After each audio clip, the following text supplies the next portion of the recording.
নবীরা কি মানুষ ছিল না জিন ছিল? সবাই বলবেন মানুষ না জিন, মানুষ না ফেরেশতা?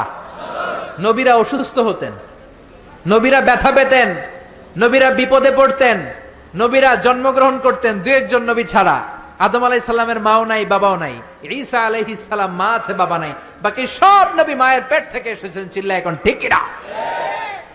তারা আহত হলে টকটকে রক্ত বেরোতো, ওনাদের ক্ষুধা লাগতো, ওনারা বাজারে যেতেন, বিয়ে করতেন, সন্তান হতো, এন্তেকালও করতেন। চিল্লায় বলেন ঠিক কিনা? এরপরে সব নবীরা পুরুষ ছিলেন। কি ছিল? নারী নবী ছিল? কেউ জানলে আমারে বলেন। আমি বোঝায় নবীজি মানুষ, আর মানুষকে আল্লাহ তাআলা মাটি দিয়ে তৈরি করেছেন, সেই হিসাবে বোঝায় তিনি মাটির তৈরি। ভাই এটা নিয়ে গন্ডগোল ফাসাদ অনেক আছে। কোরআন এবং হাদিসে কোথাও ডাইরেক্ট তাকে আল্লাহ তাআলা এই উপাদান দিয়ে তৈরি করেছেন আলাদা করে বলেন নাই। তবে সূরা কাফের শেষ আয়াতে আল্লাহ তাআলা বলেছেন, কুল হে রাসূল আপনি বলে দেন, ইন্নামা আনা বাশারুম মিসলুকুম, আমি তোমাদের মতো মানুষ, তবে পার্থক্য হলো ইন্নামা ইউহা ইলাইয়া, আমার কাছে ওহী আসে, আমি নবী তোমরাও নবী না। তাহলে এখান থেকে বোঝায় নবীজি মানুষ, আর মানুষকে আল্লাহ তাআলা মাটি দিয়ে তৈরি করেছেন, সেই হিসাবে বোঝায় তিনি মাটির তৈরি। ভাই এটা নিয়ে গন্ডগোল ফাসাদ অনেক আছে। মৌলবী বলেছে সূরা কাহাফের 110 নম্বর আয়াত দিয়ে সে বলেছে নবী করিম সাল্লাল্লাহু আলাইহি ওয়াসাল্লাম নাকি আমাদের মতোই মাটির মানুষ। দয়া করে আপনি সঠিক জবাব দিয়ে আমার নবী সাল্লাল্লাহু আলাইহি ওয়াসাল্লামের নূরটা প্রমাণ করে দিন।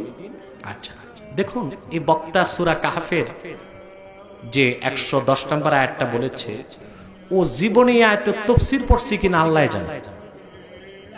আল্লাহ কি বলছেন? কুল ইন্নামা আনা বাশারুম মিসলুকুম, মুহাম্মদ সাল্লাল্লাহু আলাইহি ওয়াসাল্লাম আপনি বলুন আমি তোমাদের মতো মানুষ। সেখানে আল্লাহ এটা বলেন নাই আমি তোমাদের মতো সাধারণ মানুষ, আবার এটাও বলেন নাই আমি তোমাদের মতো মাটির মানুষ। ঠিক কথিত বক্তা নামের তক্তা মাটি শব্দটা নিজ থেকে যোগ করলো, এই অধিকার তাকে কে দিল? কথা বুঝেন না? আল্লাহ বলছেন আপনি বলুন আমি তোমাদের মতো মানুষ।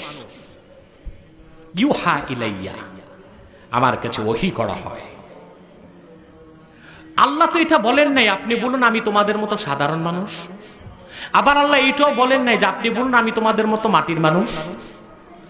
তাহলে যে বক্তা কোরআনে যা নাই তা বলে, এটা কয় নাম্বার বক্তা আপনারই বলেন? এটা মূর্খ বক্তা, ঠিক কিনা? আর আমি আগে বলেছি রাসূলুল্লাহর হাদিস, রাসূলুল্লাহ বলেছেন মান তাকাল্লামা ফিল কুরআনি বিগাইরি ইলমিন ফালিয়াতাবাওয়া মাকাদাহু মিনান নার, যে এলেম ছাড়া কোরআনের অপব্যাখ্যা করলো সেজন্য তার জায়গা জাহান্নামে নির্ধারণ করে। সেই জন্য আমি বলি এই সব বক্তা জাহান্নামের তক্তা। এটা আমার কথা না, রাসূলুল্লাহর হাদিসটাই আমি বলি। এজন্য আমার নবী বলছে খবরদার, ইন্নী লাস্তু মিসলাকুম। মাওলা ইয়া রাসূলুল্লাহ, কোরআন বলতেছে মিসলুকুম, আপনি বলতেছেন ইন্নী লাস্তু মিসলাকুম। আবার বলতেছেন ইন্নী লাস্তু কাহাইয়াতিকুম আইয়ুকুম মিসলি, তো কোরআন বলতেছে মিসলুকুম, নবী বলতেছে আমি তোমাদের মতো না। তাইলে বোঝা যাচ্ছে কোরআনের মতো এটা এক জিনিস, আমি যেটা বুঝতেছি সেটা আরেক জিনিস। আমার নবী মানুষ, আমার নবী মানুষ, কারণ মানুষের মধ্যে আমার নবীকে পাঠিয়েছে, কিন্তু আমার নবী নূরানী মানুষ। আমার নবী নূরানী মানুষ, আমার নবী নূর থেকে দেয়, মানুষ নূর থেকে নেয়, বাশারকে দেয়, বাশারকে দেয়। এই জন্য আমার জমির ভিতরে যদি নূর না থাকে নিতে পারবে না, বাশারিয়ত না থাকলে দিতে পারবে না। এই জন্য আমার নবীর ভিতরে নূরও রেখেছে, বাশারও রেখেছে। বুঝতে পেরেছেন? তো হাবিব আপনি কে?